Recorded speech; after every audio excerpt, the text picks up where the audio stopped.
My name is Alex Chung.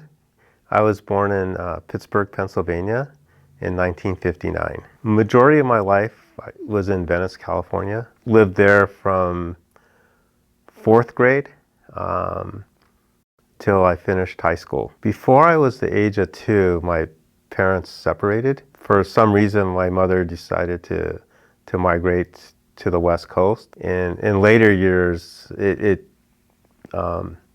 I began to understand why, because her father and grandfather originally settled in the Bay Area in Northern California. And also her mother's family was in a town called Delano, California, and they owned a farm. But my mother was born in New York, and most of her, until she was an adult, was on the East Coast. Growing up in the 60s and 70s, there's very, very few Korean people in the United States. The number I heard earlier was around 10,000, and I always kind of held to that number. And I think 10,000 is in the entire time since Koreans have been here up until probably the 70s and 80s when Koreans started to migrate here. So it's a very, very small population of what they call the first wave Koreans. I can remember as a kid, because my family's friends were Chinese from, I'm not sure if Hong Kong or China, but I used to think we were Chinese because we would go down to Chinatown to pick up groceries and stuff. It wasn't till really later days that I said, oh, I guess we're Korean. I can remember going to Koreatown. There wasn't really much to Koreatown, back then. Like Olympic and Western, there used to be I think there was a pretty large Korean restaurant. That was the only Korean restaurant I knew from back then. And then a lot of the kids would hang out at a place called American Burger, AB, I think off of Western Vermont. But that was kind of the center of Koreatown. And, when I got a little bit older, when I was going to college, I was kind of pretty popular with the Korean kids, because from high school days through college, my car had a Korean flag, and I used to wear a t-shirt. I used to wear some Korean t-shirts that would say kimchi powered, and people were like, oh, which was kind of,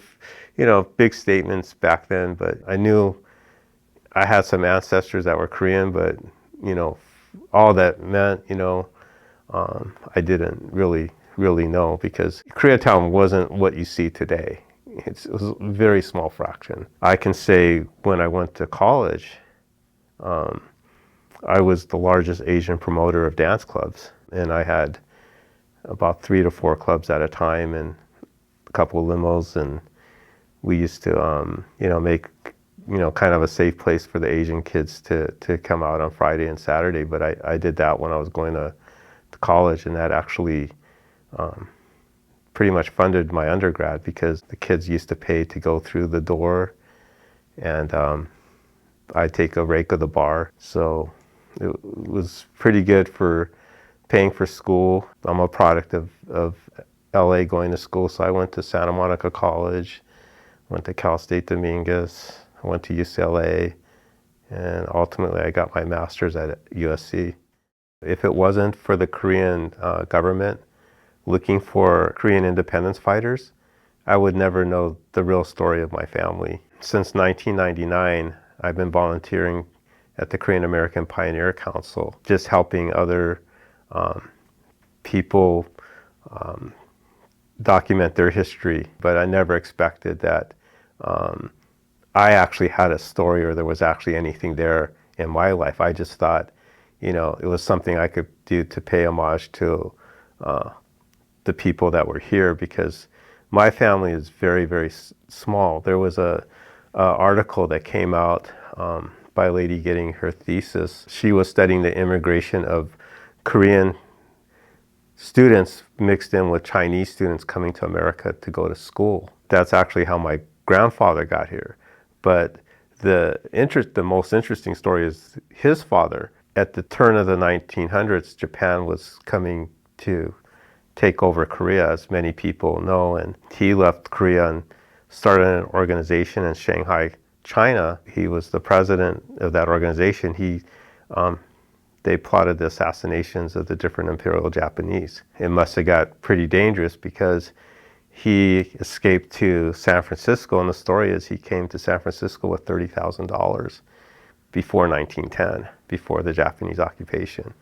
And he set up the organization up in San Francisco, and they raised a lot of money back to Korea to try to free the country from Japan. When you think about somebody that left his wife and a small child, could never see them again, probably in his mind, left the country never knowing if he could come back, but still fought for the country, hoping that there would be a country. But in his lifetime, he never had a country after he left. I mean, it was not Korea. A few years later, when his son came, he started an organization in New York and Chicago to raise money for Korea. He was president of, I guess, New York Korean Businessmen Association in Chicago. It's kind of amazing that people would fight for something that wasn't theirs, because how do you claim in the Second World War, how do you say what country you're from? And the whole time, the U.S. government was trying to deport my grandfather back to China or Korea. Well, there's no Korea, so probably back to China. I always thought if Korean government, could recognize that there's people that love the country, fought for the country, so that there could be a country, and usually they pay homage to people here and say, well, wouldn't you like to have something in America to honor your ancestor? But I always thought there should be something in Korea that would at least recognize people that left that never could have a home, that wasn't in their time. They could see what happened. If I go back to the lady from Yale that wrote the article, when I talked to her, she said, I didn't think anybody in your family was alive. I thought they either all died or went back to Korea. They were stunned there was actually a descendant here in the United States. When we received the presidential awards, I asked the Korean government, well, what did they do? And they said, the march, fight, freedom. And I said, yeah, but what did they actually do for you guys to, make an offer? Because they were looking for about 102 or 103 people, but that they couldn't find. And, why would the government spend so much money to do something? And at that time, they were offering, to give a tour of Korea to the descendants, citizenship, or residency, or even, I guess, a stipend if you wanted it, if you needed it, or a place to live. And I thought it must have been something that they were trying to give back. In my case, for my family, to us, it's at a difficult time for Korea. No person that really loves the country would ask for anything. It's just happy that the country actually became a country. In the KAPC that I'm the current president and chair, we don't discriminate. So if you're Korean at heart or you have a passion to help, we accept you. We don't say you have to have Korean blood. Just have an interest in it. We have a lot of non-Koreans in our group that I think of them as my Korean brothers and sisters. But to me, the real focus is to take the history from people from New York to LA, Chicago, Hawaii, wherever in the United States, and capture the stories and put them into the digital archives so it's there in perpetuity. I think all family stories are important because Korea is not a very big country.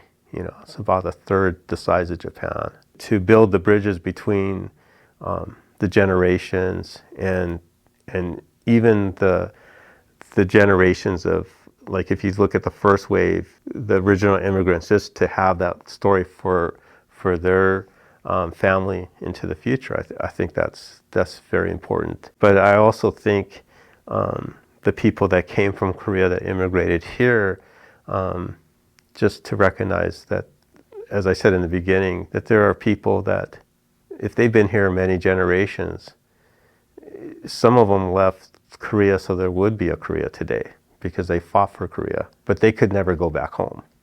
And what generation can go back home, right? To me, I think the Korean government missed that one because they're seeing it from in Korea, and people came and and the focus is here in we'll say people that are here in the United States. But I think the focus, the people here in the United States never really, even though many of us don't speak Korean, can't read Korean, I think in our hearts, we know our ancestors are from Korea.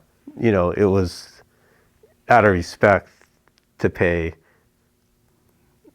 homage or respect back to the ancestors. You know, so that, to me, that's why I do it. It's because I think every story is important, no matter, you know, every experience matters because it's a different piece of the picture. My name is Alex Chung, and this is my Korean American story.